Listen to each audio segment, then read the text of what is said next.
Hello everyone, আসসালামু আলাইকুম। প্রতিদিনের মতো আজকেও আবার একটা ভিডিও নিয়ে হাজির হলাম। আজকের রেসিপি হচ্ছে আমি খিচুড়ি রান্না করছি, পাতলা খিচুড়ি। আর এখন তো আমের সিজন, তাই ভাবলাম একটু টক আম দিয়ে দিই, খেতে বেশ ভালো লাগবে। তাই একটা আম ধুয়ে ভালো করে কেটে নিয়েছি।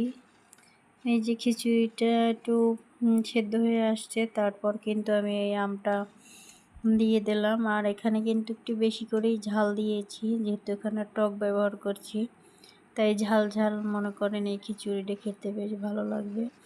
সাথে যদি মনে করেন একটু মরিচ ভর্তা, চিংড়ি মাছ ভর্তা থাকে তাহলে কিন্তু বেশ অনেক মজা। আর যদি সাথে বেগুন ভাজা থাকে তাহলে তো হয়েই যায়।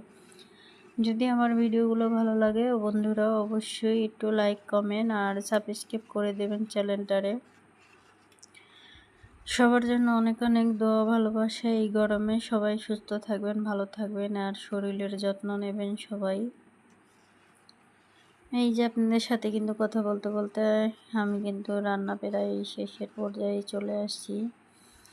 এখানে কিন্তু আমি বোম্বাই মরিচ অ্যাড করছি, কেউ নাগা মরিচ বলে। এটা একটু ঝাল ঝাল, মানে অনেক ঘেরান। সাথে কিন্তু আবার মরিচ ভর্তাও ছিল।